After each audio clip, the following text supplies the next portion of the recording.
ओम शांति। आज का हमारा विषय है परोपकार। संस्कृत में एक बहुत सुंदर श्लोक है, परोपकाराय फलन्ति वृक्षा, परोपकाराय वहन्ति नद्य, परोपकाराय दुग्धन्ति गाय, परोपकारार्थ मम शरीरम। अर्थात परोपकार के लिए ही वृक्ष फल देते हैं, परोपकार के लिए नदी बहती है और परोपकार के लिए ही गाय दूध देती है। और ये मुझे जो ये शरीर मिला है ये भी परोपकार के लिए ही मिला है। मनुष्य एक सामाजिक प्राणी है, हम लोग समाज में रहते हैं, तो हमें एक दूसरे की ऊपर डिपेंडेंट होते हैं, एक दूसरे की ज़रूरत होती है। हर समय हर परिस्थिति में हमें एक दूसरे का सहयोग करना चाहिए, क्योंकि एक सामाजिक प्राणी होने के नाते हमारा ये कर्तव्य भी बनता है। परंतु आज की समाज जिस दौर से गुजर रहा है, कई ऐसी घटनाएं हमारे सामने आती है जिसे देख करके हमें दुख का अनुभव होता है। कई बार हम देखते हैं कि कोई सड़क दुर्घटना घट जाती है और व्यक्ति रोड पे पड़ा हुआ तड़प रहा है और वहाँ लोगों की कमी नहीं है, लोग एकत्रित हो रहे हैं, परंतु कोई अपने मोबाइल से उसका वीडियो उतार रहा है, कोई आपस में कुछ बातें कर रहे हैं, परंतु उसको तुरंत हॉस्पिटल लेके उसको जीवन बचाना, उसमें वो कोटों में कोई ही होता है जो व्यक्ति ऐसा कार्य करता है। परंतु अधिकतम व्यक्ति हम देखते हैं वो दर्शक बनकर ही रह जाते हैं, जिसका नतीजा कि कई बार हम देखते हैं कई व्यक्ति अपने प्राण हरा देते हैं। कई बार हम सोचते हैं कि उस व्यक्ति का हो रहा है, मुझे क्या, मैं तो सेफ हूँ, परंतु ये घटनाएं दुर्घटनाएं कई बार किसी के साथ भी घट सकता है। तो एक सामाजिक प्राणी होने के नाते हमें एक दूसरे की मदद हमेशा करना चाहिए। ज़रूरत के समय किया हुआ मदद जैसे उस व्यक्ति के लिए एक जान बचाने का निमित्त बन जाता है और वो व्यक्ति पूरे जीवन भर के लिए आपका ऋणी बन जाता है।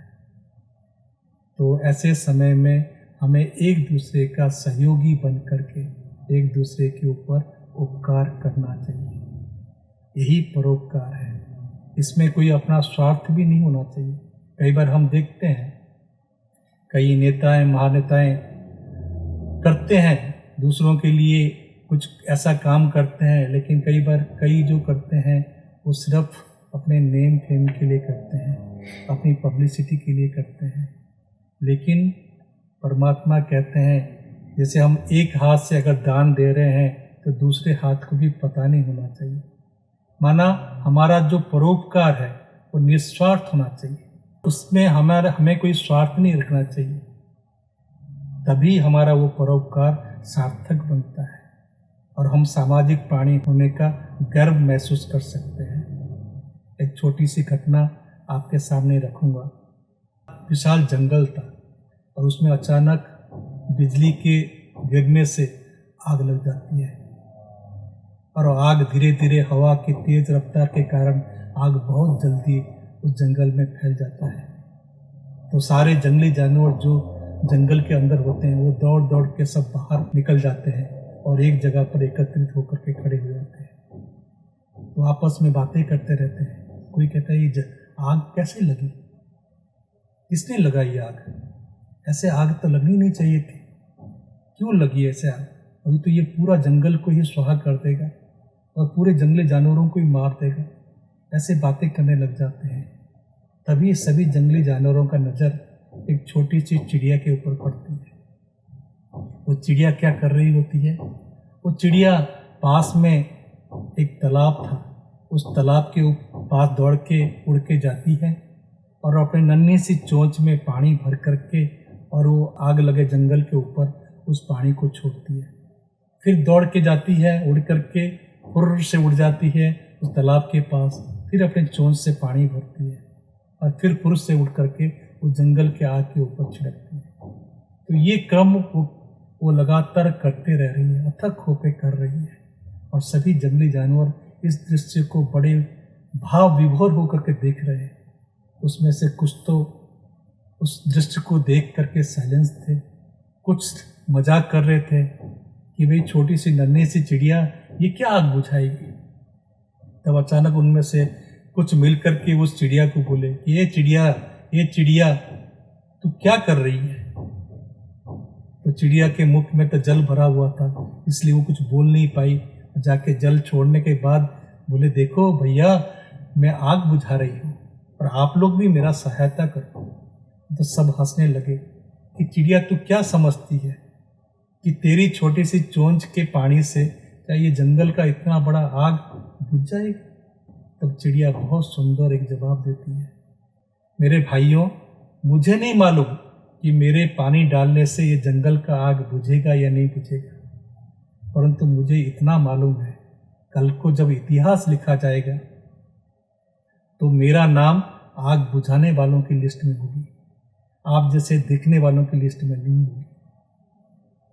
तो देखो चिड़िया, छोटी सी चिड़िया कितनी बड़ी पाठ पढ़ा गई कि वास्तव में हम देखते हैं समाज में, कई बार हम देखते हैं कुछ घटनाएं ऐसी घटती है और हम सोचते हैं क्या मेरे एक बदलने से समाज बदल जाएगा, क्या मेरा एक एफर्ट करने से क्या इतना परिवर्तन हो जाएगा। परंतु हम इनिशिएट तो करें, हम प्रारंभ तो करें। फिर देखो क्या घटना घटती है। जब चिड़िया रह रही थी तभी देखता है कि एक छोटा सा हाथी का बच्चा उस तालाब में पानी पीने के लिए पहुंच जाता है और उस तालाब के कीचड़ में वो खेल रहा होता है। तभी उसकी भी नज़र उस छोटी सी नन्ही सी चिड़िया के ऊपर पड़ती है कि वो चोंच में पानी भर रही है और जाकर के वहाँ पे उड़ जाती है। तो उस नन्हे से हाथी के बच्चे ने पूछा कि चिड़िया दीदी तुम क्या कर रही हो। तो चिड़िया ने बड़े प्यार से कहा कि हाथी भैया मैं जंगल का आग बुझा रही हूँ। तो उसको भी बड़ा आश्चर्य लगता है छोटे से बच्चे को। तो वो नन्हे से हाथी ने भी क्या किया, अपने सूंड में पानी भरा और उस चिड़िया रानी की दीदी के पीछे भागते भागते जंगल के आग बुझाने में लग गया। तो उस तरह में देखा कि एक हाथी का झुंड जो अपना छोटे से बच्चा जो गुम हो गया था उसको ढूंढते ढूंढते उस तालाब के पास पहुंची। तो देखा कि छोटा सा नन्हा सा हाथी वो चिड़िया के पीछे भागते भागते आग बुझा रही है। तो हाथियों को झुंड लगा कि हमारा छोटा सा बच्चा जब ऐसा कार्य कर रहा है तो हमें भी इसका मदद करना चाहिए। तो सारे हाथी क्या करें, फटाफट लग गए और उन्हें कोई बाल्टी की ज़रूरत नहीं थी, उनका सूंड ही सब कुछ था। तो सूंड में पानी भरे और जाकर के आग बुझाना शुरू कर दिया और देखते देखते कुछ समय में वो जंगल का भयानक आग भी क्या हुआ, बुझ गया। तो मेरे प्यारे भाइयों, कई बार जीवन में ऐसा होता है, हम सोचते हैं कि मेरा एक कदम आगे बढ़ाने से क्या इतना बड़ा परिवर्तन हो सकता है। विश्व का इतिहास साक्षी है, कोई भी परिवर्तन एक व्यक्ति ने ही शुरू किया। आज हम आज़ाद हिंदुस्तान में बैठे हैं, आज़ाद भारत में बैठे हैं, लेकिन आज महात्मा गांधी जी को हम याद करते हैं। अकेले व्यक्ति जब आगे बढ़े तो उनके पीछे पूरा देश उनके पीछे उनका फॉलो करता रहा और आज हम अंग्रेजों के राज से आज आज़ाद हिंदुस्तान में बैठे हैं।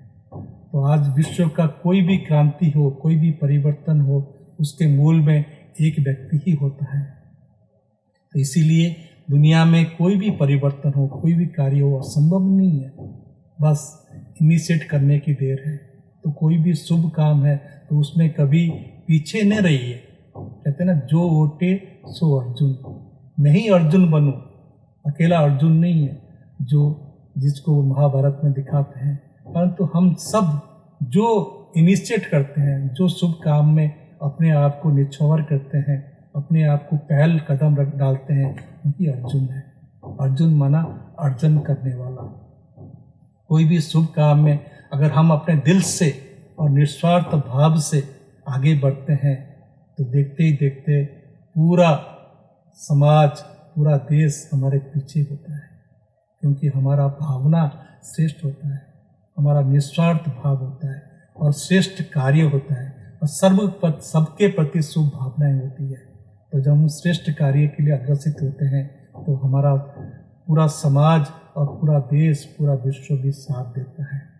इसलिए सामाजिक प्राणी होने के नाते हर व्यक्ति के प्रति हमारा जो जिम्मेदारी है, जो उपकार जरूरत पड़ने पर जिसकी सहायता करना चाहिए उसे सहायता करना चाहिए, क्योंकि आज जो सहायता की जिसको ज़रूरत होती है, कल को उस जगह पर मैं भी हो सकता हूँ, मुझे भी इसकी आवश्यकता हो सकती है। इसीलिए सामाजिक प्राणी होने के नाते हमें अपना कर्तव्य का पालन करना चाहिए और एक दूसरे को प्रेम प्यार से, एक दूसरे का निस्वार्थ भाव से सेवा करनी चाहिए। ओम शांति।